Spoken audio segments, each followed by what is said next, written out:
Hello friends, welcome to our YouTube channel learn with NH. आज के इस video में हम एक और मॉडल पेपर के बारे में डिस्कस करेंगे दोस्तों।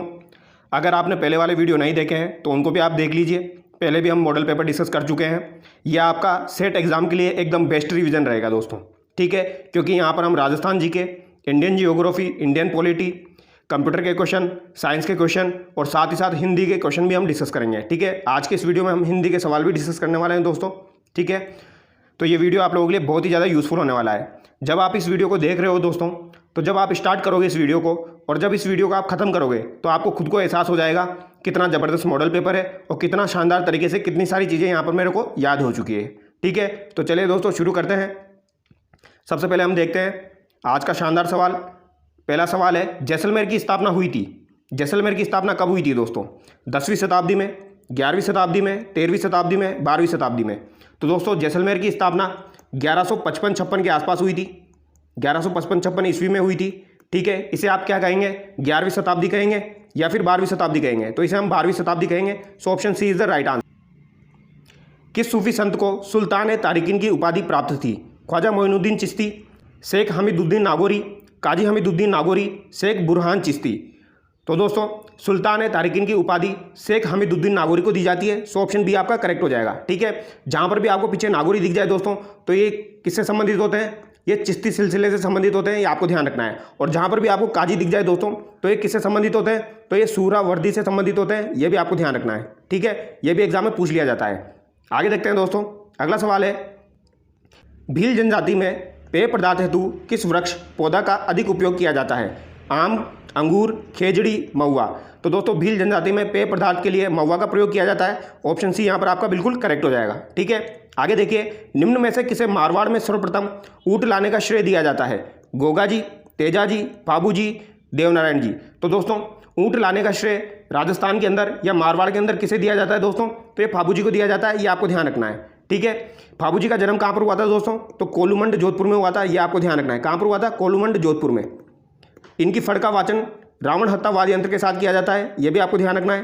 रावण हत्ता वाद्य यंत्र के साथ इनकी फड़ का वाचन किया जाता है। और इनके फवाड़े जो होते हैं दोस्तों, उनको कौन से वाद्य यंत्र के साथ गाया जाता है? माट वाद्य यंत्र के साथ गाया जाता है। और देवनारायण जी की फड़ का वाचन जंतर वाद्य यंत्र के साथ किया जाता है, ये भी आपको ध्यान रखना है, ठीक है। तेजा जी के ऊपर डाक टिकट जारी किया जा चुका है दोस्तों, और देवनारायण जी की फड़ के ऊपर भी डाक टिकट जारी किया जा चुका है। यानी कि तेजा जी के तो ऊपर डाक टिकट जारी हो चुका है और देवनारायण जी की फड़ के ऊपर 2010 में डाक टिकट जारी किया जा चुका है, ये आपको ध्यान रखना है, ठीक है। और गोगा जी का जन्म कहाँ हुआ था दोस्तों? ददरेवा चूरू में हुआ था। तेजा जी का जन्म खरनाल नागौर में हो जाएगा, ठीक है। और देवनारायण जी का कहाँ पर हुआ था? आसिंद भीलवाड़ा। तो ये आपको ध्यान रखना है, ठीक है। यहाँ से सवाल पूछे जाते हैं। भील जनजाति से रिलेटेड कुछ इंपॉर्टेंट चीज़ें बता देता हूँ दोस्तों। एक इंपॉर्टेंट चीज़ है जो कि आपको याद नहीं होगी दोस्तों, बोलाई। बोलाई आपको ध्यान रखना है। बोलाई क्या होता है दोस्तों? भील जनजाति में दोस्तों एक पर्टिकुलर एरिया होता है। अगर उस पर्टिकुलर एरिया से कोई इंसान गुजरता है या कोई धनी व्यक्ति गुजरता है तो ये उनसे कर वसूल करते हैं। यानी कि भीलों के द्वारा जो कर वसूल किया जाता है उसे क्या कहा जाता है? उसे बोलाई कहा जाता है, ये आपको ध्यान रखना है, ठीक है। इनका जो मुखिया होता है उसे क्या कहते हैं? गमेती कहते हैं, जो कि मेन मुखिया होता है, ये आपको ध्यान रखना है। आगे देखिए दोस्तों, राजस्थान सौर पार्क विकास कंपनी लिमिटेड निम्नलिखित में से कौन सा सौर पार्क परियोजना विकसित कर रहा है? Bhadla phase second, Bhadla phase third, Bhadla phase 4, Bhadla phase 5th। तो दोस्तों भड़ला जो है ये आपका कहाँ पर स्थित है? जोधपुर में स्थित है, ठीक है। इसके 4 फेज है। कितने फेज है इसके? 4 फेज है, ये आपको ध्यान रखना है, ठीक है। जिसमें से 2 फेज जो है दोस्तों वो किसके द्वारा विकसित किए जा रहे हैं? ये आपके सौर पार्क विकास कंपनी के द्वारा विकसित किए जा रहे हैं, यानी कि फर्स्ट और सेकंड। तो यहाँ पर आपका राइट आंसर क्या हो जाएगा? ऑप्शन ए करेक्ट हो जाएगा, ठीक है। जो 4th वाला है दोस्तों, ये राजस्थान सरकार और अडानी ग्रुप के द्वारा विकसित किया जा रहा है, ये आपको ध्यान रखना है। आगे देखिए दोस्तों, मत्स्य संघ की व्रत राजस्थान का हिस्सा बनाने के लिए गठित की गई समिति थी? हीरालाल शास्त्री समिति, सत्यनारायण राव समिति, मोहन सिंह मेहता समिति, डॉक्टर शंकर राव देव समिति। तो दोस्तों मत्स्य संघ का विलय व्रत राजस्थान में कब किया गया था? तो ये 1949 में किया गया था, 15 मई 1949, ये आपको ध्यान रखना है।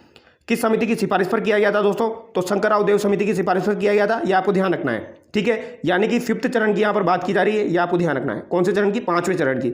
और अगर आपसे 4th चरण की बात की जाए, व्रत राजस्थान की राजधानी की बात की जाए, तो राजधानी का रिकमेंडेशन किसने किया था? सत्यनारायण राव समिति ने किया था जयपुर के लिए, ठीक है। आगे देखिए, राजस्थान में सीताबाड़ी का मेला किस जिले में आयोजित होता है? बाड़मेर, बीकानेर, बारा, बूंदी। सीताबाड़ी का मेला कहाँ पर आयोजित होता है? 12 में आयोजित होता है। 12 में भी कहाँ पर आयोजित होता है दोस्तों? तो केलवाड़ा 12 में आयोजित होता है, ये आपको ध्यान रखना है, ठीक है। सीताबाड़ी का मेला कौन से महीने में लगता है ये आप मुझे बताइए दोस्तों। तो सीताबाड़ी का मेला ज्येष्ठ महीने में लगता है, ये आपको ध्यान रखना है, ये पूछा जा सकता है। ठीक है, केलवाड़ा तो बहुत सी बार पूछा जा चुका है, बारह बहुत सी बार पूछा जा चुका है। ज्येष्ठ आ जाएगा तो काफ़ी सारे बच्चे गलत कर देंगे। आगे देखिए दोस्तों, राजस्थानी चित्रकला का सबसे पहला वैज्ञानिक वर्गीकरण किसने प्रस्तुत किया? तो सबसे पहला वैज्ञानिक वर्गीकरण Faiyaz Ali, WG Archer, Eric Dickson, Anand Kumar Swami. तो दोस्तों 1916 में पहला वैज्ञानिक वर्गीकरण चित्रकला का आनंद कुमार स्वामी के द्वारा किया गया था, ये आपको ध्यान रखना है। और इनकी पुस्तक कौन सी है दोस्तों? राजपूत पेंटिंग्स। को क्या नाम है इनकी पुस्तक का? राजपूत पेंटिंग्स, ये आपको ध्यान रखनी है। आगे देखिए, राजस्थान के संत पीपा के गुरु कौन थे? रामानुज, रामानंद, दादू, रैदास। संत पीपा के गुरु कौन थे दोस्तों? तो रामानंद थे, ये आपको ध्यान रखना है। ठीक है, संत पीपा का संबंध कहाँ से है? तो इनका संबंध गागरोन से है, ये भी आपको ध्यान रखना है। ठीक है, गागरोन में इनकी प्रसिद्ध छतरी स्थित है, ये आपको ध्यान रखना है। और अगर आपसे दोस्तों इनके गुफा के बारे में पूछा जाए, संत पीपा की गुफा कहाँ पर स्थित है? तो ये टोडाग्राम टोक में स्थित है, ये भी आपको ध्यान रखना है। कहाँ पर? टोडाग्राम टोक में स्थित है इनकी गुफा। ठीक है, और इन्होंने शिक्षा किससे ली? रामानंद जी से ली, ये आपको ध्यान रखना है। आगे देखिए, मणिकौल की फिल्म दुविधा किसकी कृति पर आधारित है? कन्हैयालाल सेठिया, यादवेंद्र शर्मा, नतमल जोशी, विजयदान देता। तो दोस्तों दुविधा फिल्म जो है ये विजयदान देता की कृति पर आधारित है, ये आपको ध्यान रखना है। ठीक है, आगे देखिए, उदयपुर में आयोजित अखिल भारतीय देसी राज्य लोक परिषद के 7वें अधिवेशन की अध्यक्षता की थी KM मुंशी, JB कृपलानी ने, महात्मा गांधी ने, जवाहरलाल नेहरू ने। तो दोस्तों लोक परिषद के 7वें अधिवेशन की अध्यक्षता जवाहरलाल नेहरू के द्वारा की गई थी और इसका आयोजन कहाँ पर हुआ था? उदयपुर में हुआ था, ये ध्यान रखना है, 7वें अधिवेशन का आयोजन। ठीक है, और अगर पहले का पूछा जाए तो पहले का बम्बई में हुआ था। जवाई बांध योजना से सिंचित जिले हैं पाली और जालोर, पाली और बाड़मेर, सिरोही और पाली, सिरोही और जालोर। तो दोस्तों जवाई बांध योजना से सिंचित जिले कौन से हो जाएंगे आपके? पाली और जालोर हो जाएंगे, ये आपको ध्यान रखना है। ठीक है, जवाई बांध कहाँ पर बना हुआ है? पाली में बना हुआ है। आगे देखिए दोस्तों, क्वेश्चन नंबर 13, भटनेर किला किसने बनवाया था? सूरज सिंह, भूपत, जयसिंह द्वितीय, बरसिंह। तो दोस्तों भटनेर का किला जो बनवाया गया था ये भूपत भाटी के द्वारा बनवाया गया था। ऑप्शन बी यहाँ पर आपका करेक्ट हो जाएगा। ठीक है, आगे देखिए, शाहपुरा का फुलडोल मेला किस महीने में आयोजित किया जाता है? चैत्र महीने में, वैशाख महीने में, पौष महीने में, कार्तिक महीने में। तो दोस्तों फुलडोल मेला आपका कब आयोजित किया जाता है? यह आपको ध्यान रखना है, कब आयोजित किया जाता है? चैत्र के महीने में आयोजित किया जाता है। ठीक है, अगला सवाल देखिए, सगत रासों के लेखक है नरपति नालर, गिरधर आशिया, जोधराज, दलपत विजय। सगत रासों के लेखक कौन हो जाएंगे दोस्तों? गिरधर आशिया हो जाएंगे, यह आपको ध्यान रखना है। ठीक है, अगला सवाल देखिए, निम्न में से किसे राजस्थान का खजुराहो कहा जाता है? सास बहू मंदिर नागदा, किराणु मंदिर बाड़मेर, महानलेश्वर मंदिर मैनाल, एकलिंग जी मंदिर उदयपुर। तो दोस्तों राजस्थान का खजुराहो किसे कहा जाता है? किराड़ू का मंदिर बाड़मेर को कहा जाता है। और अगर आपसे हाड़ौती का खजुराहो पूछा जाए तो भंडदेवरा मंदिर बारा को कहा जाता है। ठीक है, आगे देखिए, राजस्थान में किसी महिला द्वारा दांतों के बीच में सोने की कील जड़वाने को कहा जाता है? भोगली, टोटी, पीपल पन्ना, चूप। तो दोस्तों यहाँ पर दांतों के आभूषण के बारे में बात की जा रही है। ठीक है, दांतों के दो आभूषण आपको ध्यान रखने हैं, चूप और रखन। ये काफ़ी बार एग्जाम में पूछे जाते हैं। तो यहाँ पर आपका राइट आंसर क्या हो जाएगा दोस्तों? चूप हो जाएगा। ठीक है, सोने की कील जड़वाना चूप कहलाता है। अगला सवाल देखिए, गौरी एक लोकनाट्य है जो आधारित है हीर रांझा की कथा पर, शिव भस्मासुर की कथा पर, कृष्ण कंस की कथा पर, प्रताप अकबर की कथा पर। तो गौरी एक लोकनाट्य है जो शिव और भस्मासुर की कथा पर आधारित है, यह आपको ध्यान रखना है। और ये मेवाड़ क्षेत्र का लोकप्रिय है, यह भी आपको ध्यान रखना है। ठीक है, आगे देखिए, राजस्थान के किस जिले में एक युद्ध संग्रहालय की स्थापना अगस्त 2015 में की गई? सीकर, जैसलमेर, बाड़मेर, जोधपुर। युद्ध संग्रहालय की स्थापना 2015 में जैसलमेर में की गई, यह आपको ध्यान रखना है। क्वेश्चन नंबर 20 देखिए दोस्तों, सुमेलित करना है। यहाँ पर एक तरफ संप्रदाय दिए गए हैं, एक तरफ आपकी प्रमुख पीठ गद्दी दी गई है। चरणदासी संप्रदाय कहाँ से संबंधित हो जाएगा? चरणदासी संप्रदाय की प्रमुख पीठ आपकी दिल्ली में हो जाएगी। ठीक है, अलकिया संप्रदाय की आपकी बीकानेर में हो जाएगी, गुदड़ संप्रदाय की आपकी दातड़ भीलवाड़ा में हो जाएगी और नवल संप्रदाय की जोधपुर में हो जाएगी, ये आपको ध्यान रखना है। ठीक है, क्वेश्चन नंबर 21 हम देख लेते हैं दोस्तों। सलीम सागर एवं सूरजकुंड जल तड़ाक अवस्थित है बाला किला अलवर में, शेरगढ़ किला बारा में, जयगढ़ दुर्ग जयपुर में, जूनागढ़ दुर्ग बीकानेर में। सलीम सागर एवं सूरजकुंड आपका जल तड़ाक कहाँ पर स्थित है? बाला किला अलवर में स्थित है, ये आपको ध्यान रखना है। बाला किला जो है दोस्तों, इसको कुंवारा किला भी कहा जाता है, ये भी आपको ध्यान रखना है। क्या कहा जाता है इसे? कुंवारा किला कहा जाता है। जयगढ़ दुर्ग जो है दोस्तों, ये आपका जयपुर में स्थित है। इसका निर्माण किसने करवाया था? तो जयगढ़ दुर्ग का निर्माण दोस्तों मिर्जा राजा जयसिंह ने करवाया था, ये आपको ध्यान रखना है। मिर्जा राजा जयसिंह के द्वारा करवाया गया था। ठीक है, और जयगढ़ दुर्ग जो है ये आपका ईगल की पहाड़ी पर बना हुआ है, इसीलिए इसे चीला का टीला भी कहा जाता है। क्या कहा जाता है इसे? चीला का टीला भी कहा जाता है, ये भी आपको ध्यान रखना है। ठीक है, आगे देखिए, राजस्थान के रीति रिवाजों में मौसर किसे कहा जाता है? मौसर किसे कहा जाता है? दहेज, मृत्यु भोज, गृह प्रवेश, विवाह के अवसर पर प्रीति भोज। मौसर और जोसर जो है आपसे मृत्यु भोज से संबंधित है, ये आपको ध्यान रखना है। ठीक है, आगे देखिए, सहेलियों की बाड़ी के निर्माणकर्ता थे, तो सहेलियों की बाड़ी का निर्माण किसने करवाया था दोस्तों? संग्राम सिंह द्वितीय, उदय सिंह द्वितीय, जगत सिंह फर्स्ट, प्रताप सिंह सेकंड। सहेलियों की बाड़ी का निर्माण संग्राम सिंह द्वितीय के द्वारा करवाया गया था, यह आपको ध्यान रखना है। ठीक है, 18वीं शताब्दी के अंदर। और ये कहाँ पर स्थित है दोस्तों? तो ये फतेह सागर झील के किनारे स्थित है, ये भी आपको ध्यान रखना है। फतेह सागर झील के किनारे स्थित है सहेलियों की बाड़ी, ये भी पूछा जा सकता है। आगे देखिए, निम्नलिखित में से कौन सा अनुसंधान संस्थान सुमेलित नहीं है? राष्ट्रीय सरसों अनुसंधान केंद्र सेवर, केंद्रीय शुष्क क्षेत्र अनुसंधान संस्थान जोधपुर, राष्ट्रीय शुष्क क्षेत्र उद्यानिकी अनुसंधान केंद्र बिछवाल, राष्ट्रीय बीज मसाला अनुसंधान केंद्र तिजारा। तो यहाँ पर कौन सा सुमेलित नहीं है दोस्तों? तो बताइए, पहला, दूसरा और तीसरा यहाँ पर आपका सही सुमेलित है दोस्तों। राष्ट्रीय बीज मसाला अनुसंधान केंद्र तिजारा दिया गया है, जो कि गलत है। ये कहाँ पर है आपका? ये आपका तबीजी अजमेर में है। कहाँ पर है दोस्तों? तबीजी अजमेर में। ये आपको ध्यान रखना है। और इसकी स्थापना कब की गई थी दोस्तों? तो इसकी स्थापना सन 2000 में की गई थी, ये भी आपको ध्यान रखना है। ठीक है, अगर मैं आपसे पूछूं दोस्तों, सरसों अनुसंधान केंद्र जो है इसकी स्थापना कब की गई थी? तो सरसों अनुसंधान केंद्र की स्थापना एग्जाम में पूछी जाती है दोस्तों, 20 अक्टूबर 1993 में की गई थी। ये आपको ध्यान रखना है। कब की गई? 20 अक्टूबर 1993। ये भी एग्जाम में पूछी जाती है। आगे देखिए, 1857 की क्रांति प्रारंभ होने के समय राजस्थान में अंग्रेजी सैनिकों की कितनी छावनियाँ थी? 3, 4, 6, 5।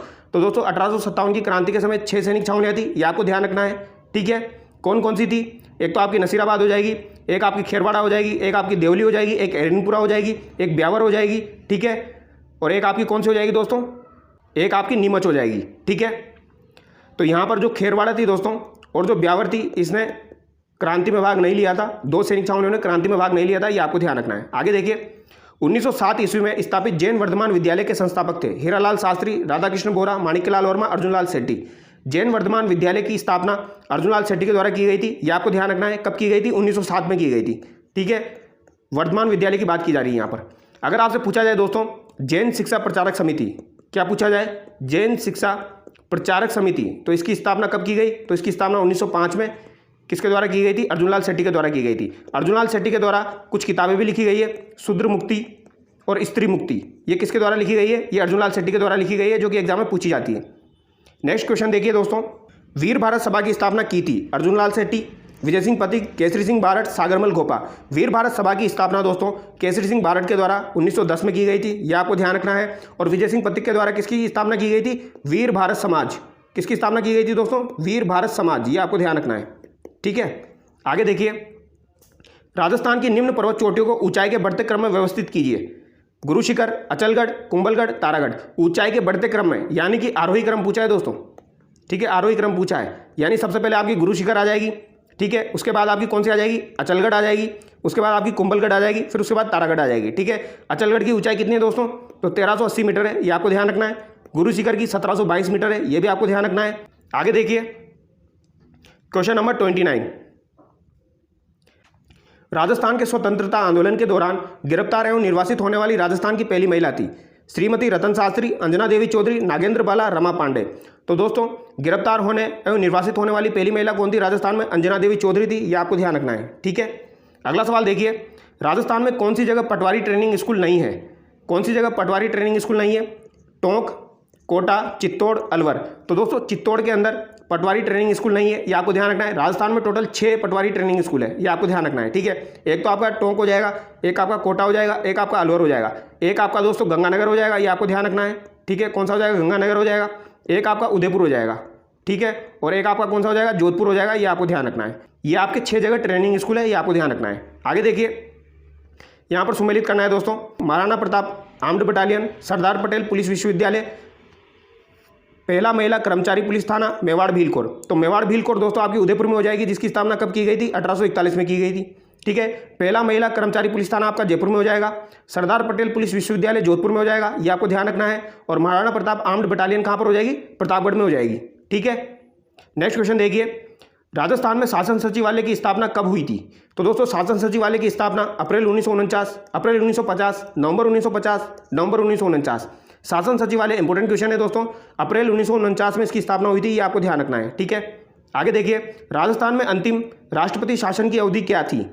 15 दिसंबर 1992, से लेकर 3 दिसंबर 1993, 1 दिसंबर 1998 से लेकर 4 जनवरी 1999, 30 अप्रैल से 1977 से लेकर 21 जून 1977, 13 मार्च 1967 से लेकर 26 अप्रैल 1967।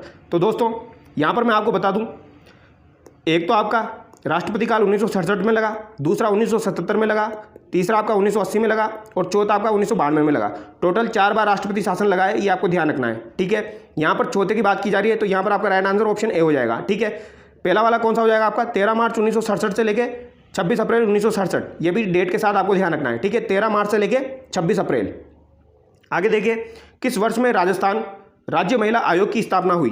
1996, 1997, 1999, 1998। राजस्थान राज्य महिला आयोग की स्थापना दोस्तों 15 मई 1999 को हुई थी, ये आपको ध्यान रखना है। ठीक है, ऑप्शन डी यहाँ पर आपका करेक्ट हो जाएगा। और अगर आपसे मानवाधिकार आयोग का पूछा जाए दोस्तों, मानवाधिकार आयोग की स्थापना कब हुई थी, तो मानवाधिकार आयोग की स्थापना 18 जनवरी 1999 को हुई थी, ये आपको ध्यान रखना है। और इसने कार्य कब प्रारंभ किया था, तो मार्च 2000 में इसके द्वारा कार्य प्रारंभ किया गया था। ठीक है, आगे देखिए, निम्नलिखित में से राजस्थान किस क्षेत्रीय परिषद में शामिल है? उत्तरी क्षेत्र, पूर्वी क्षेत्र, दक्षिणी क्षेत्र, पश्चिमी क्षेत्र। तो राजस्थान किस क्षेत्रीय परिषद में? उत्तरी क्षेत्र में। ठीक है, नेक्स्ट क्वेश्चन देखिए दोस्तों, मुगल सम्राट की आज्ञानुसार राजपुताना में शहरी पदाधिकारियों द्वारा जारी किए जाने वाले कागजात कहलाते थे? खरीता, मंसूर, हस्बुल हुक्म, फरमान। तो दोस्तों ये हस्बुल हुक्म कहलाते थे, ये आपको ध्यान रखना है। ठीक है, आगे देखिए, सूरसेन जनपद में सम्मिलित भूभाग था। तो दोस्तों सूरसेन जनपद जो है, इसमें सम्मिलित भूभाग कौन सा हो जाएगा आपका? भरतपुर, धौलपुर, करौली, ये आपको ध्यान रखना है। ऑप्शन ए यहाँ पर आपका करेक्ट हो जाएगा। ठीक है, अगला सवाल देखिए दोस्तों, क्वेश्चन नंबर 38। हल्दीघाटी युद्ध को बंदायोनी ने किस युद्ध की संज्ञा दी? गोगुंदा युद्ध, दिवेर युद्ध, सिरोही जालोर, खमनोर युद्ध। हल्दीघाटी के युद्ध में बंदायोनी प्रेजेंट था दोस्तों। ठीक है, इसने हल्दीघाटी के युद्ध को गोगुंदा का युद्ध कहा है, ये आपको ध्यान रखना है। ठीक है, खमनोर का युद्ध किसने कहा है दोस्तों? तो ये आपके अब्बुल फजल के द्वारा कहा गया है। अब्बुल फजल ने हल्दीघाटी के युद्ध को खमनोर का युद्ध कहा है। और कर्नल टोड जो थे दोस्तों, कर्नल टोड के द्वारा क्या कहा गया है? मेवाड़ की थर्मोपोली, किसे कहा गया है? हल्दीघाटी के युद्ध को। और मेवाड़ का मैराथन जो है वो दिवेर के युद्ध को कर्नल टोड के द्वारा कहा गया है। ये कुछ बातें ये आपको ध्यान रखनी है। हल्दीघाटी का युद्ध 18 जून 1576 को हुआ था। कुंभलगढ़ का युद्ध 1578 को हुआ था। शाहबाज खां के द्वारा महाराणा प्रताप के ऊपर 3 बार आक्रमण किया गया था, तीनों बार वो असफल रहा था। 1585 में अंतिम सैन्य अभियान अकबर ने जो भेजा था वो जगन्नाथ कछुआ के नेतृत्व में भेजा था महाराणा प्रताप के खिलाफ, ये भी आपको ध्यान रखना है। 1585 में महाराणा प्रताप ने चावंड को राजधानी बनाया था। ठीक है, और ये कब तक राजधानी रही थी दोस्तों? 1613 तक राजधानी रही थी, ये भी आपको ध्यान रखना है। आगे देखिए, मालवा में सर्वप्रथम मराठा आक्रमण कब हुआ? मालवा में सर्वप्रथम मराठा आक्रमण 1685, 1692, 1699, 1792। 1699 ईस्वी में हुआ था, ये आपको ध्यान रखना है, मालवा के ऊपर मराठा आक्रमण। आगे देखिए, शाहबाज के बेटे दारा सिकोह का जन्म राजस्थान के किस दुर्ग में हुआ? तारागढ़ दुर्ग अजमेर, तारागढ़ दुर्ग बूंदी, मेहरानगढ़ दुर्ग जोधपुर, सिवाना दुर्ग जालोर। तो दोस्तों शाहजहाँ के 2 बेटे थे, औरंगजेब और दारा सिकोह। तो दारा सिकोह का जन्म जो हुआ था वो तारागढ़ दुर्ग अजमेर में हुआ था, ये आपको ध्यान रखना है। ठीक है, औरंगजेब और दारा सिकोह के मध्य उत्तराधिकारी संघर्ष हुआ था दोस्तों, ये आपको ध्यान रखना है। और औरंगजेब के द्वारा दारा सिकोह को मरवा दिया था। ठीक है, भाई ने भाई को मरवा दिया था यहाँ पर।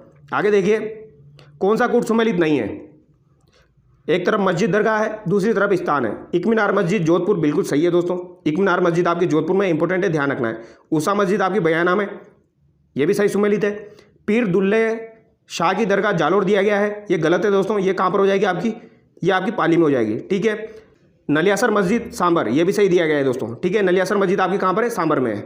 अगला सवाल देखिए, दयाबाई एवं सहजोबाई का संबंध किस संप्रदाय से रहा है? चरणदासी संप्रदाय, जसनाती संप्रदाय, निरंजनी संप्रदाय, परिणामी संप्रदाय। दयाबाई एवं सहजोबाई का संबंध दोस्तों चरणदासी संप्रदाय से रहा है, ये आपको ध्यान रखना है। चरणदासी संप्रदाय की प्रधान पीठ कहाँ पर थी? दिल्ली में थी। राजस्थान में थेवा कला का संबंध रहा है, राजस्थान में थेवा कला का संबंध प्रतापगढ़ से रहा है, ये आपको ध्यान रखना है। ठीक है, निम्न में से कौन सी रचना ईश्वरदास की नहीं है? तो दोस्तों यहाँ पर देख लेते हैं, हरिरस ईश्वरदास की रचना है दोस्तों। रस कैलासा भी ईश्वरदास की रचना है, ये आपको ध्यान रखना है दोस्तों। सभा पर्व जो है ये भी ईश्वरदास की रचना है, तो यहाँ पर आपका राइट आंसर ऑप्शन डी हो जाएगा। ठीक है, और अगर आपसे पूछा जाए दोस्तों हाला झालारी कुंडलिया, ये भी किसकी रचना है? ये भी आपकी ईश्वरदास की है।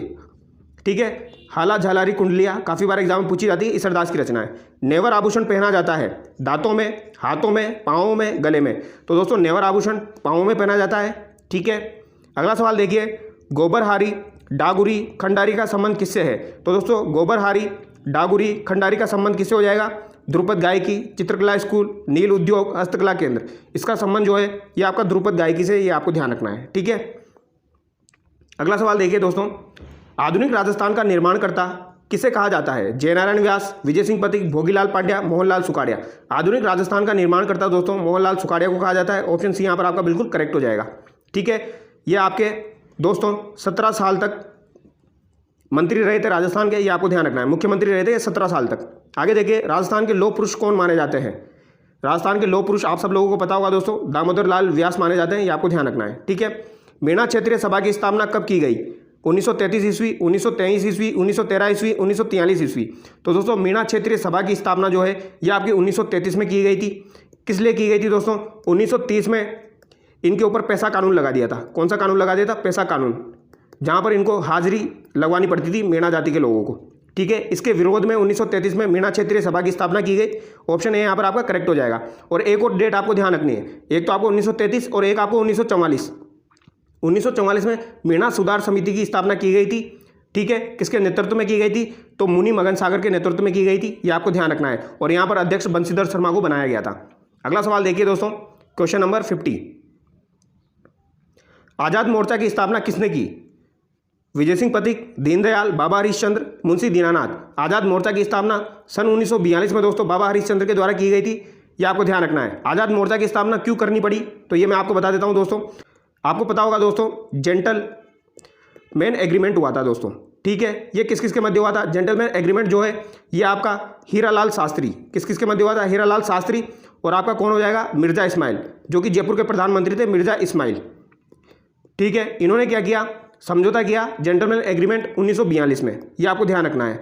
और इसके तहत क्या डिसाइड किया इन्होंने ये डिसाइड किया, जयपुर प्रजामंडल जो है आपका ये भारत छोड़ो आंदोलन में भाग नहीं लेगा। तो भारत छोड़ो आंदोलन में भाग नहीं लेगा, बट बाबा हरिश्चंद्र ने कहा नहीं हम तो भाग लेंगे, इनके सहयोगियों का हम तो भाग लेंगे। तो इन्होंने अलग से अपना आज़ाद मोर्चा बना लिया। ठीक है, वेदों की ओर लौटो नारा, यह कथन किसका है? स्वामी विवेकानंद, स्वामी दयानंद सरस्वती, एस राधाकृष्णन, स्वामी श्रद्धानंद। वेदों की ओर लौटो नारा स्वामी दयानंद सरस्वती के द्वारा दिया गया, ये आपको ध्यान रखना है। 1885 में दोस्तों दयानंद सरस्वती के द्वारा बंबई के अंदर आर्य समाज की स्थापना की गई थी, यह भी आपको ध्यान रखना है। ठीक है, और दयानंद सरस्वती के द्वारा उदयपुर में 1883 में परोपकारिणी सभा की स्थापना की गई, यह भी आपको ध्यान रखना है। ठीक है, और सबसे पहले स्वामी दयानंद सरस्वती 1865 में कहाँ पर आए थे? राजस्थान में करौली के अंदर आए थे। और दूसरी बार 1881 में कहाँ पर आए थे? तो ये भरतपुर आए थे। ठीक है, अगला सवाल देखिए, भारतीय राष्ट्रीय कांग्रेस की स्थापना किस वर्ष में हुई थी? तो भारतीय राष्ट्रीय कांग्रेस की स्थापना दोस्तों दिसंबर 1885 में हुई थी। ऑप्शन बी यहाँ पर आपका करेक्ट हो जाएगा। ठीक है, मुस्लिम लीग की स्थापना कब की गई? तो दोस्तों मुस्लिम लीग की स्थापना 1906 में की गई थी, ये आपको डायरेक्ट याद रखना है, 1906 में की गई थी। ठीक है, अगला सवाल देखिए, गदर पार्टी का गठन किस वर्ष में हुआ था? तो दोस्तों गदर पार्टी का गठन 1913 में हुआ था। ठीक है, कब हुआ था? 1913 में हुआ था। आगे देखिए, भगत सिंह, सुखदेव और राजगुरु को कब फांसी दी गई थी? तो दोस्तों भगत सिंह, सुखदेव और राजगुरु को 23 मार्च 1931, 23 फरवरी 1930, 23 अप्रैल 1932, 28 जनवरी 1933। इनको 23 मार्च 1931 को फांसी दी गई थी दोस्तों। लाहौर षड्यंत्र के तहत इनको फांसी दी गई थी, ये आपको ध्यान रखना है, लाहौर षड्यंत्र के तहत। ठीक है, आगे देखिए, 1918 में महात्मा गांधी ने गुजरात के खेड़ा जिले में सत्याग्रह किसके समर्थन में किया था? तो दोस्तों महात्मा गांधी जी के द्वारा 1918 में खेड़ा आंदोलन चलाया गया था गुजरात के अंदर, ये आपको ध्यान रखना है। ये क्यों चलाया गया था? तो दोस्तों ये उन किसानों के लिए जो फसल की विफलता और महामारी से प्रभावित थे उनके लिए चला गया था, यानी कि ये किसानों के लिए चलाया गया था। ठीक है, 1918 में, ये डेट ध्यान रखनी है। आगे देखिए, महात्मा गांधी ने असहयोग आंदोलन कब शुरू किया, जो देशव्यापी पैमाने पर आयोजित पहला जन आंदोलन था? तो दोस्तों असहयोग आंदोलन की शुरुआत कब की गई थी? अगस्त 1920 में की गई थी, 1 अगस्त 1920 में की गई थी, ये आपको ध्यान रखना है। ठीक है, असहयोग आंदोलन। आगे देखिए, तमिलनाडु में नमक सत्याग्रह आंदोलन किसने किया था? तो दोस्तों नमक सत्याग्रह आंदोलन तमिलनाडु के अंदर किसने किया था? तो ये सी राजगोपालाचारी ने किया था, ये आपको ध्यान रखना है। किसने किया था? सी राजगोपालाचारी, ये आपको ध्यान रखना है। ठीक है, अगला सवाल देखिए, 31 अक्टूबर 1929 को प्रसिद्ध इरविन घोषणा में शामिल था। इरविन घोषणा क्यों की गई थी दोस्तों? रियासतों का शेष भारत के साथ संपूर्ण एकीकरण, भारत में सार्वभौमिक बालिक मताधिकार, भारत के लिए एक अधिराज्य का दर्जा, रियासतों की स्वतंत्रता। तो दोस्तों इरविन घोषणा में भारत के लिए एक अधिराज्य का दर्जा, ऑप्शन सी यहाँ पर आपका करेक्ट हो जाएगा। ठीक है, अगला सवाल देखिए दोस्तों, क्वेश्चन नंबर 60, बांधों को आधुनिक भारत के मंदिर किसने कहा था? तो आधुनिक भारत के मंदिर बांधों को किसने कहा है दोस्तों? टी कृष्णाचारी, सरदार वल्लभ भाई पटेल, मोहनदास करमचंद गांधी, पंडित जवाहरलाल नेहरू। तो ये पंडित जवाहरलाल नेहरू ने कहा था, काफ़ी बार एग्जाम में पूछ लिया जाता है। ठीक है, अगला सवाल देखिए, भारत को कितने भूकंप क्षेत्रों में विभाजित किया गया है? 4, 6, 2, 1। तो दोस्तों भारत को 4 भूकंप क्षेत्रों में विभाजित किया गया है, ये आपको ध्यान रखना है। ठीक है। नंदा देवी चोटी किस राज्य में स्थित है? हिमाचल प्रदेश, उत्तराखंड, सिक्किम, उत्तर प्रदेश। नंदा देवी आपकी उत्तराखंड में स्थित है, ये आपको ध्यान रखना है। ठीक है। और ये कुमाऊं हिमालय में अवस्थित है, कुमाऊं हिमालय में अवस्थित है, उत्तराखंड की ये सर्वोच्च चोटी है। अगला सवाल देखिए कि वो पठार कौन सा है जिसमें पश्चिम और पूर्व दोनों ओर बहने वाली जल निकास प्रणाली है? मालवा, छोटा नागपुर, हजारीबाग, रांची। तो दोस्तों यहाँ पर आपका राइट आंसर क्या हो जाएगा? मालवा हो जाएगा। ठीक है। इसमें पश्चिम और पूर्व दोनों की तरफ बहने वाली नदियाँ हैं। ठीक है। निम्न में से किस नदी का मुहाना कर्क रेखा के उत्तर में स्थित है? यानी कर्क रेखा के उत्तर में किसका मुहाना स्थित है दोस्तों? कृष्णा नदी, सिंधु नदी, महानदी, गोदावरी। तो यहाँ पर आपका राइट आंसर क्या हो जाएगा? सिंधु, क्योंकि ये उत्तर में स्थित है। ठीक है। जूट को किस फाइबर के रूप में भी जाना जाता है? Silver fibre, diamond, golden fibre या प्लेटिनम फाइबर? तो इसे गोल्डन फाइबर के नाम से जाना जाता है, ये आपको ध्यान रखना है। किसको दोस्तों? जूट को। आगे देखिए, भारत का निम्नलिखित में से कौन सा राज्य क्रोमाइट का मुख्य उत्पादक है? गोवा, ओडिशा, राजस्थान, हरियाणा। तो दोस्तों क्रोमाइट का मुख्य उत्पादक कौन सा हो जाएगा आपका? ये आपका ओडिशा हो जाएगा, ये आपको ध्यान रखना है। ठीक है। इंपॉर्टेंट सवाल है। मूला मुठा नदियों के तट पर कौन सा शहर स्थित है? सूरत, अहमदाबाद, नागपुर, पुणे। तो दोस्तों मूला मुठा नदियों के तट पर पुणे स्थित है, ये आपको ध्यान रखना है। अगला सवाल देखिए, मेटूर बांध किस राज्य में स्थित है? तो मेटूर बांध आपका कहाँ पर स्थित है दोस्तों? आंध्र प्रदेश, तमिलनाडु, महाराष्ट्र, कर्नाटक। तो ये आपका तमिलनाडु में स्थित है, ये आपको ध्यान रखना है। ठीक है। ये यहाँ पर हमारे इंडियन जियोग्राफी के क्वेश्चन चल रहे हैं दोस्तों। एक तरफ श्रीनगर और दूसरी तरफ कारगिल और लेह के बीच एक महत्वपूर्ण सड़क संपर्क है, यानी कि श्रीनगर और लेह को जोड़ने वाले दर्रे के बारे में बात की जा रही है दोस्तों। तो ये कौन सा दर्रा हो जाएगा? मुलिंगला, सिपकिल्ला, कराटेगला, जोजिला। तो ये आपका जोजिला दर्रा हो जाएगा, जो कि श्रीनगर को लेह से जोड़ता है, ये आपको ध्यान रखना है। ठीक है। सिपकिल्ला दर्रा तो आपका हिमाचल में हो जाएगा, ये आपको ध्यान रखना है। सिपकिल्ला कहाँ पर हो जाएगा? हिमाचल में हो जाएगा। ठीक है। आगे देखिए, किसे बिहार का दुख कहा जाता है? तो बिहार का दुख किसे कहा जाता है दोस्तों? नर्मदा, महानदी, चंबल, कोसी। बिहार का दुख जो है या बिहार का शोक जो है ये कोसी नदी को कहा जाता है, ये आपको ध्यान रखना है। भारत की संविधान सभा की पहली बैठक की अध्यक्षता किसने की थी? राजेंद्र प्रसाद, सच्चिदानंद सिन्हा, भीमराव अंबेडकर, सरदार पटेल। तो दोस्तों संविधान सभा की जो पहली बैठक हुई थी उसमें अध्यक्षता सच्चिदानंद सिन्हा के द्वारा की गई थी, यह आपको ध्यान रखना है। ठीक है। पहली बैठक हुई कब थी दोस्तों? पहली तो संविधान सभा की प्रथम बैठक कब हुई थी दोस्तों? तो 9 दिसंबर 1946 को हुई थी, यह आपको ध्यान रखना है। ठीक है। आगे देखिए,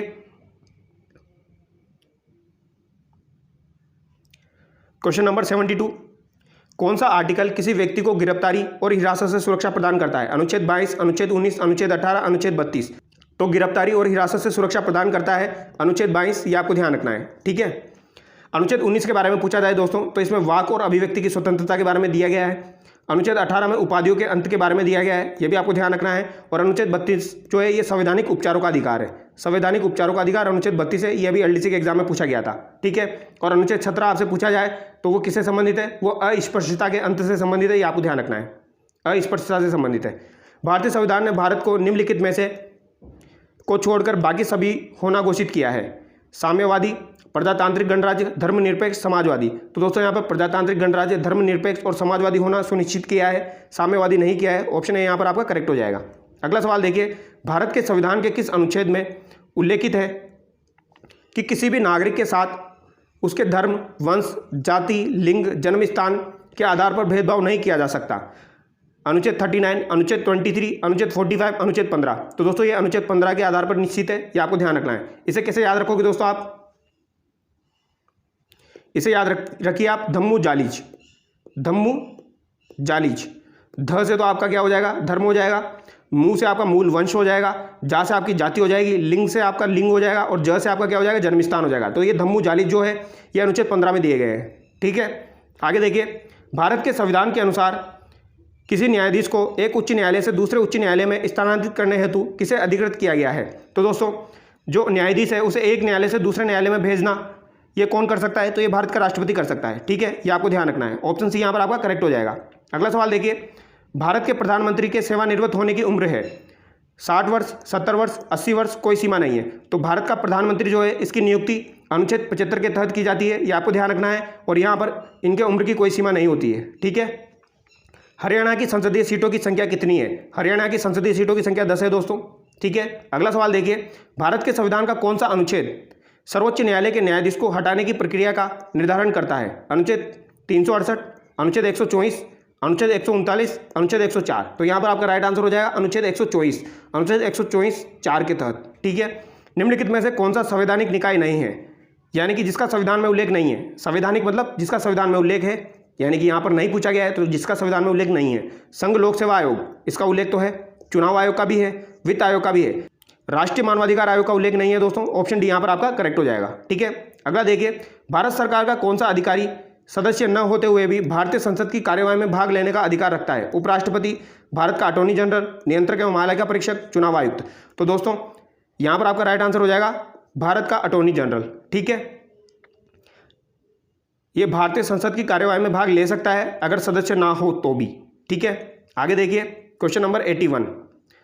यहाँ से हम साइंस के क्वेश्चन शुरू करेंगे दोस्तों। श्वेत प्रकाश के अपने घटक रंगों में छिद्राव को कहा जाता है। ऊर्ध्वपातन, दहन, संघनन, वर्ण विक्षेपण। तो इसे वर्ण विक्षेपण कहा जाता है दोस्तों। आपने पढ़ा होगा विबज्योर। ठीक है, 7 रंगों में विभाजित हो जाता है। अगला सवाल देखिए, जब तरल और उसके आसपास के बीच का तापमान का अंतर दुगना हो जाता है तो ऊष्मा की हानि की दर कितनी हो जाएगी। तो दोस्तों 4 गुनी, दुगुनी, 3 गुनी, उतनी ही रहेगी। तो ये दुगनी हो जाएगी, ये ध्यान रखना है। ठीक है, आगे देखिए, मैदानी पारिस्थितिक तंत्र में किस प्रकार का जीवभार बायोमास पिरामिड होता है। ऊपर की ओर, नीचे की ओर, ऊपर की ओर तथा नीचे की ओर दोनों, कोई विकल्प सही नहीं है। तो दोस्तों ये ऊपर की ओर होता है, ये आपको ध्यान रखना है। ठीक है, मैदानी तंत्र में। आगे देखिए, बड़े मांसाहारी या तृतीयक उपभोक्ता भोजन श्रृंखला के किस स्तर पर उपस्थित है। पहला, दूसरा, चौथा, तीसरा। तो दोस्तों बड़े मांसाहारी या तृतीयक उपभोक्ता जो होते हैं ये अंतिम स्तर पर उपस्थित होते हैं, यानी कि चौथे हो जाएंगे। ठीक है, आगे देखिए, आर्द्रभूमि और उसके स्थान के संबंध में निम्नलिखित में से कौन सा युग्म सही नहीं है। हरिके झील केरल, दीपोर झील असम, सांबर झील राजस्थान, रोपर झील पंजाब। रोपर झील पंजाब में है दोस्तों, सांबर झील राजस्थान में है, दीपोर झील असम में है। ठीक है, ये हरिके झील जो है ये आपकी पंजाब में है, ये आपको ध्यान रखना है। कहाँ पर है ये? पंजाब में है। ठीक है, अगला सवाल देखिए, एक अम्ल नीले लिटमस को लाल लिटमस में बदल देता है, ये आपको ध्यान रखना है। ठीक है, अम्ल के द्वारा नीला लिटमस जो होता है वो लाल में बदल जाता है। अगला सवाल देखिए, समुद्री जल में प्रचुर मात्रा में पाए जाने वाले नमक का रासायनिक नाम है। तो दोस्तों नमक का रासायनिक नाम सोडियम क्लोराइड हो जाएगा। ठीक है, निम्नलिखित में से कौन शरीर के सभी भागों में रक्त को हृदय तक ले जाता है, यानी जो रक्त होता है उसे हृदय तक कौन ले जाता है। धमनियाँ, शिराएं, प्लेटलेट्स, श्वेत रक्त कोशिकाएं। तो दोस्तों ये शिराएं लेके जाती है, ये आपको ध्यान रखना है। ठीक है, अगला सवाल देखिए, निम्नलिखित में से किस विटामिन की कमी से रक्त का थक्का बनने में देरी होती है। विटामिन डी, विटामिन के, विटामिन सी, विटामिन ए। तो दोस्तों रक्त का थक्का बनने में देरी होती है विटामिन के की कमी से, ये आपको ध्यान रखना है। ठीक है, विटामिन ए की कमी से आपका रेटिनोल होता है, ये आपको ध्यान रखना है, यानी रतौंधी रोग होता है। ठीक है, विटामिन सी की कमी से आपका स्कर्वी रोग होता है। ठीक है, एस्कॉर्बिक अम्ल कहा जाता है विटामिन सी को। और विटामिन डी की कमी से दोस्तों आपका रैकेटस रोग होता है, ये आपको ध्यान रखना है। ठीक है, अगला सवाल देखिए दोस्तों, निम्न में से क्या अलिंग सूत्रीय अव्यवस्था डोमिनेंट ऑटोसोमल डिसऑर्डर है। Albinism, cystic fibrosis, phenylketonuria, Alzheimer रोग। तो यहाँ पर आपका राइट आंसर हो जाएगा अल्जाइमर रोग। दोस्तों अल्जाइमर रोग जो है ये आपका ये मस्तिष्क को प्रभावित करता है। ठीक है, किसको प्रभावित करता है? मस्तिष्क को प्रभावित करता है। और जिनकी उम्र 60 वर्ष से ज़्यादा होती है ये उनमें पाया जाता है, ये आपको ध्यान रखना है। ठीक है, यानी कि ये वृद्धावस्था में पाया जाता है एक तरीके से। आगे देखिए, तृतीयक क्षेत्र में कौन सी आर्थिक गतिविधि शामिल नहीं की जा सकती। तो तृतीयक क्षेत्र में कौन सी आर्थिक गतिविधि शामिल नहीं की जा सकती? कॉल सेंटर में कार्य करना, ट्यूशन व्यवसाय, मधुमक्खी पालन, बैंकिंग। तो दोस्तों मधुमक्खी पालन जो है ये तो आपका प्राथमिक क्षेत्र है। कौन सा क्षेत्र है ये? आपका प्राथमिक क्षेत्र है दोस्तों। ठीक है, तो यहाँ पर आपका राइट आंसर ऑप्शन सी हो जाएगा। अगला सवाल देखिए, कौन सी केंद्रीय संस्था केंद्र सरकार की ओर से करेंसी नोट जारी करती है। तो करेंसी नोट आरबीआई जारी करती है, भारतीय रिजर्व बैंक। आगे देखिए दोस्तों, मनरेगा के अंतर्गत कितने दिन का कार्य दिया जाता है? तो 100 दिन का कार्य दिया जाता है दोस्तों। ठीक है, आगे देखिए, मौद्रिक नीति का मुख्य उद्देश्य क्या होता है? तो दोस्तों मौद्रिक नीति जो होती है इसका मुख्य उद्देश्य क्या है? मूल्य स्थिरता के साथ आर्थिक विकास को प्रोत्साहित करना। तो ये आपको ध्यान रखना है। ठीक है, अगला सवाल देखिए, जिस स्थिति में सरकार का व्यय उसके राजस्व से अधिक हो जाता है उसे क्या कहा जाता है? इंपॉर्टेंट क्वेश्चन है दोस्तों। ठीक है, जिस स्थिति में सरकार का व्यय उसके राजस्व से अधिक हो जाए उसे क्या कहा जाता है? दोषपूर्ण वित्त पोषण, राजस्व घाटा, दोषपूर्ण राजस्व, बजट घाटा। तो इसे बजट घाटा कहा जाता है दोस्तों, ये आपको ध्यान रखना है। ठीक है, अगला सवाल देखिए, अब यहां पर हमारे कंप्यूटर के क्वेश्चन है दोस्तों। ठीक है,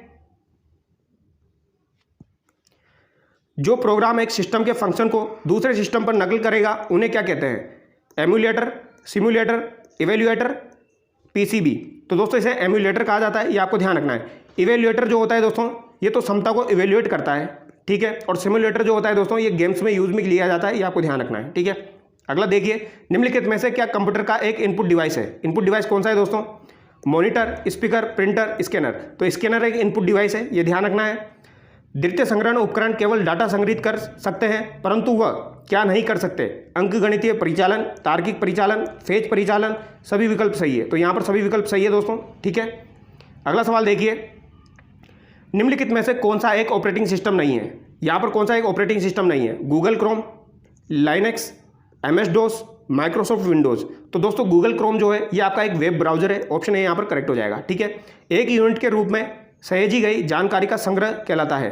तो दोस्तों जानकारी का जो संग्रह होता है वो क्या कहलाता है? File, folder, program, document. तो ये फाइल कहलाएगी, ठीक है। आगे हम देखेंगे दोस्तों, अब हम यहाँ पर हिंदी के क्वेश्चन डिस्कस करेंगे, ठीक है। क्वेश्चन नंबर 116 देखिए, मनोदशा का सही संधि विच्छेद होगा? मनो प्लस दशा, मन प्लस दशा, मनहोत प्लस दशा, मन प्लस दशा। तो दोस्तों मनोदशा का सही संधि विच्छेद हो जाएगा मन प्लस दशा, ऑप्शन बी यहाँ पर करेक्ट हो जाएगा, विसर्ग संधि। सीता सोई है, इस वाक्य में क्रिया का कौन सा प्रकार है? पूर्वकालिक क्रिया, अकर्मक क्रिया, सकर्मक क्रिया, अनेकार्थक क्रिया। तो दोस्तों सीता सोई है, अगर आपको कभी भी देखना हो सकर्मक क्रिया है या नहीं, तो यहाँ पर क्या करके आप क्वेश्चन कर लीजिए, ठीक है। सीता क्या है, तो आंसर आ रहा है, नहीं आ रहा, तो आपको क्या करना है, ये अकर्मक हो जाएगी, ठीक है। क्या का आंसर नहीं आ रहा मतलब ये अकर्मक हो जाएगी, ठीक है। अगर यहाँ पर ऐसा होता सीता केला खाती है, तो क्या खाती है? केला खाती है, आंसर मिल रहा है, यानी सकर्मक हो जाएगी, ठीक है। और पूर्वकालिक का मतलब क्या हो जाएगा दोस्तों? जैसे कि सीता ने पहले खाना खाया, फिर वो जाकर सो गई, तो ये पूर्वकालिक क्रिया हो जाएगी, ठीक है। यानी कि उसने पहले कोई काम पूरा कर लिया, फिर वो दूसरा काम कर रही है, तो पूर्वकालिक क्रिया हो जाएगी। आगे देखिए, त्रिभुवन शब्द में कौन सा समास है? त्रिभुवन शब्द में अविभाव समास, बहुव्रीहि समास, कर्मधारय समास, द्विगु समास। तो दोस्तों त्रिभुवन शब्द जो है इसमें त्रि आ रहा है, ठीक है। जिसमें भी संख्यावाचक शब्द आ जाता है उसमें कौन सा समास होता है? द्विगु, ठीक है। किस शब्द में अनु उपसर्ग नहीं है? अनुर्वर, अनुनय, अन्वेक्षण, अनुरित। तो अनु उपसर्ग किसमें नहीं है दोस्तों, बताइए फटाफट। तो दोस्तों अनुवर जो है इसमें कौन सा उपसर्ग है? इसमें अन्न है, अन्न प्लस उर्वर, ये आपको ध्यान रखना है। तो यहाँ पर आपका राइट आंसर क्या हो जाएगा? ऑप्शन ए हो जाएगा, ठीक है। यहाँ पर अनु प्लस एक्शन हो जाएगा, तो अनुवेक्षण हो जाएगा, ठीक है। आगे देखिए, इनमें से कौन सा शब्द कादम्बरी का समानार्थी नहीं है? मैना, लक्ष्मी, मंदिरा, सरस्वती। तो दोस्तों लक्ष्मी जो है ये कादम्बरी का समानार्थी नहीं है, ये ध्यान रखना है। इनमें से चिरंतन का विलोम क्या है? तो दोस्तों चिरंतन का विलोम यहाँ पर पूछा गया है, अनश्वर, अल्पजीवी, क्षणिक, नश्वर। चिरंतन का विलोम जो हो जाएगा वो हो जाएगा आपका नश्वर, ये आपको ध्यान रखना है, ठीक है। क्षणिक का क्या हो जाएगा दोस्तों? क्षणिक का हो जाएगा शाश्वत, क्या हो जाएगा? शाश्वत, ये आपको ध्यान रखना है, ठीक है। अल्पजीवी का दीर्घजीवी हो जाएगा। इनमें से कौन सा अब्द शब्द का अर्थ नहीं है? वाटिका, साल, बादल, आकाश। तो अब्द शब्द का कौन सा अर्थ नहीं है? तो यहाँ पर वाटिका नहीं है दोस्तों, आकाश भी है, साल भी है, बादल भी है, ठीक है। आगे देखिए, वाक्य में जहाँ पूर्ण विराम की तुलना में कम रुकना हो वहाँ किस चिन्ह का प्रयोग किया जाता है? तो दोस्तों पूर्ण विराम की तुलना में कम रुकना हो तो वहाँ पर अर्धविराम का प्रयोग किया जाता है। अर्धविराम का साइन क्या होता है? ऐसा होता है दोस्तों, ठीक है। जो ध्वनियाँ न स्वर है न व्यंजन है उन्हें क्या कहते हैं? अस्वर, अस्वर व्यंजन, अयोगवा, उभयस्वर। तो दोस्तों इन्हें अयोगवा कहा जाता है, ये आपको ध्यान रखना है, ठीक है। आगे देखिए, मास कंजप्शन का हिंदी पर्याय कौन सा है? तो दोस्तों मास कंजप्शन जो है उसका हिंदी पर्याय देखिए, भार प्रयोग, जनसंचार, व्यापक प्रतिरक्षण, व्यापक उपभोग। तो यहाँ पर आपका राइट आंसर क्या हो जाएगा? व्यापक उपभोग, ये ध्यान रखना है, ठीक है। आगे देखिए दोस्तों, कलई खुलना मुहावरे का अर्थ है भेद प्रकट करना, रंग उतर जाना, सच्चाई का पता लगाना, चमक गायब हो जाना। कलई खुलना मतलब भेद खुल गया, यानी भेद प्रकट होना, ठीक है। प्रथम राजभाषा आयोग के अध्यक्ष इनमें से कौन थे? सुनीत कुमार चटर्जी, पीर रूबो रोयान, जीबी पंत, बीजी खेर। तो दोस्तों यहाँ पर आपका राइट आंसर क्या हो जाएगा? बीजी खेर हो जाएगा, ऑप्शन डी यहाँ पर आपका करेक्ट हो जाएगा, ठीक है। आगे देखिए, अगला सवाल देखिए दोस्तों, इनमें से अशुद्ध वर्तनी वाला शब्द कौन सा है? वत्सल, उल्लंघन, मनोरथ, उज्ज्वल। तो दोस्तों उज्ज्वल जो होता है इसमें दो ज आते हैं, ठीक है, दो ज आते हैं और वो भी आधे आधे, ठीक है। उज्ज्वल में दो ज आते हैं वो भी आधे आधे, तो ऑप्शन सी यहाँ पर करेक्ट हो जाएगा। आगे देखिए, निम्नलिखित में से सही वाक्य की पहचान कीजिए। वो देर से सोकर उठता है, वो देर के साथ सोकर उठता है, वो देर तक सोकर उठता है, वो देर को सोकर उठता है। तो को उठता है ये गलत हो जाएगा, वो देर के साथ सोकर उठता है ये भी गलत हो जाएगा, वो देर में सोकर उठता है ये भी गलत हो जाएगा। तो यहाँ पर आपका राइट आंसर ऑप्शन सी हो जाएगा। एक लास्ट सवाल देख लेते हैं दोस्तों, वैयक्तिक पत्र किनके मध्य लिखा जाता है? तो दोस्तों वैयक्तिक पत्र जो होता है वो व्यवसायियों के मध्य नहीं, सरकारी अधिकारियों के मध्य ये भी नहीं होगा, सगे संबंधियों और मित्रों के मध्य, तो ये सही हो जाएगा दोस्तों, ठीक है। पाठक और संपादक के मध्य ये भी गलत हो जाएगा। तो दोस्तों यहाँ पर हमने सभी प्रकार के क्वेश्चन डिस्कस कर लिए हैं। ये वीडियो बहुत ही शानदार होने वाला था और बहुत ही शानदार रहा है दोस्तों। अगर आपको वीडियो अच्छा लगा है तो चैनल को सब्सक्राइब जरूर करें। Thank you so much.